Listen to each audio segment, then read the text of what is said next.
Do not be anxious about anything, but in every situation, by prayer and petition, with thanksgiving, present your requests to God. Philippians 4:6. These words don't shout at you. They whisper gently, like a soft blanket wrapped around a restless soul on one of those nights when sleep feels miles away. It's that hour again, 2:47 in the morning, when the house is quiet and the world outside is still.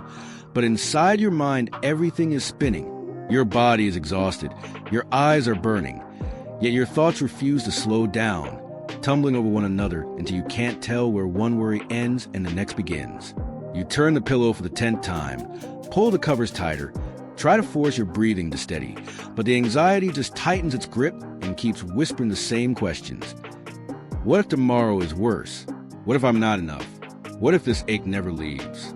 You feel it in your chest first, that low hum that builds into something sharper.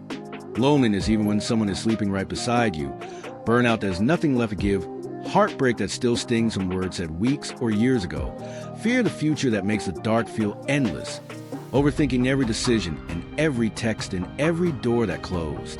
Spiritual fatigue settles in, making you wonder if God is tired of hearing the same broken prayer on repeat.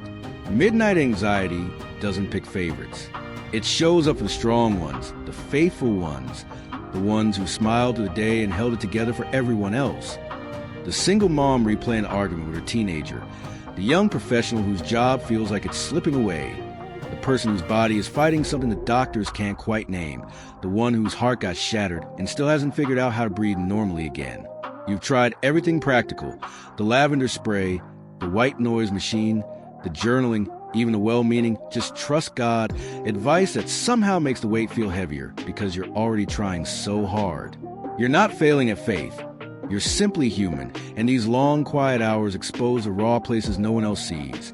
The places where burnout has left you numb, where loneliness has made the bed feel too big, where fear has stolen the joy from the day, where emotional exhaustion has made simple things feel impossible.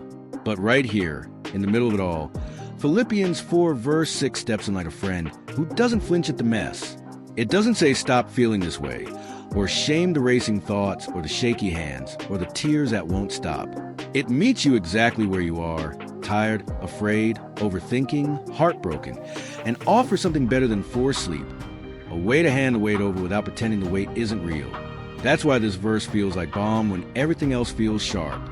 Do not be anxious about anything isn't a harsh command that leaves you feeling guilty for struggling. It's a gentle invitation to release, because anxiety wants you to believe you're on your own, and this verse reminds you that you were never meant to be. The God who spoke galaxies into existence is the same God who notices the exact rhythm of your worried breathing right now. But in every situation means not just the tidy daylight problems you can manage with coffee and willpower, but the midnight ones too. The hospital waiting room fears, the empty bank account panic, the I don't know who I am anymore fog, the quiet heartbreak that has no words. Every single one of them has room for you to be honest. Then it says by prayer and petition, and that part is so beautiful because the prayer doesn't have to be fancy or eloquent. It can be raw. Petition means you get to pour it all out, the ugly fears, the angry questions, the desperate please help me cries. You don't have to clean yourself up first or have the right words or the perfect attitude. You can come trembling, sobbing, or with nothing but a broken help whispered into your pillow. And that is enough. With Thanksgiving, might feel hard when you're in the thick of it, but it isn't asking you to fake joy or ignore the pain. It's inviting you to remember, to name even one small thing that shows God has been faithful before. The breath in your lungs right now, the friend who texted earlier, the way the sun came up yesterday, even when you didn't feel like it would. Gratitude doesn't erase the anxiety, but it gently shifts the spotlight and reminds your weary heart that the same God who carried you through yesterday is still holding you tonight. And then the verse finishes with, present your request to God, like handing over a heavy package you've been carrying too long. You don't have to solve it or figure out the perfect solution first.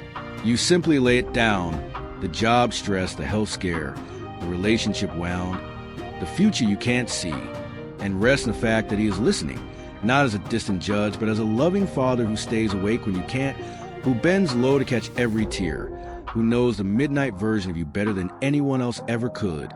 This is why the verse comforts people who suffer from midnight anxiety, because anxiety makes us feel out of control and alone.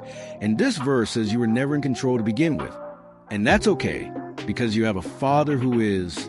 It meets the exhaustion without demanding you feel better first. It gives you permission to stop performing, stop pretending, and simply hand it over. And in the handing over, something tender begins to happen. The grip loosens just a fraction. The racing slows just enough for one clear breath.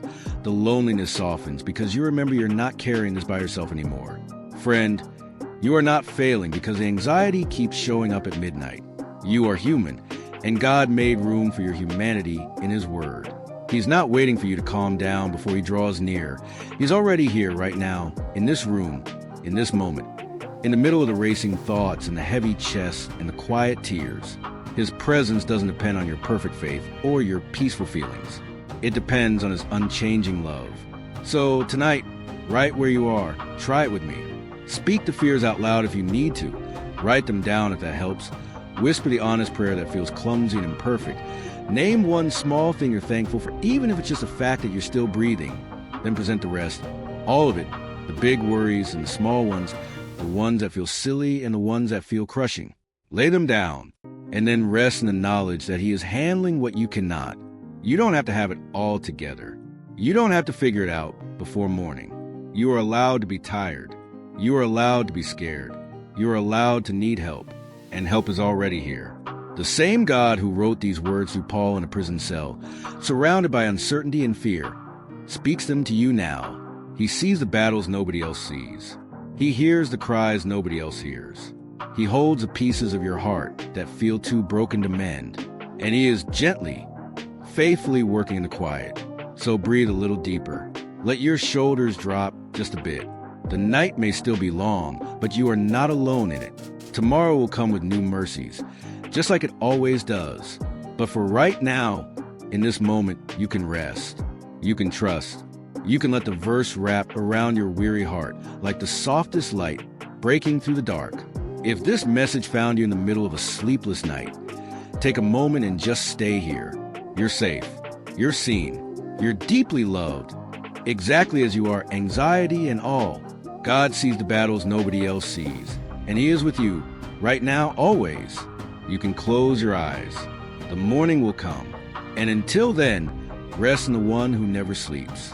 You're going to be okay, friend. You really are.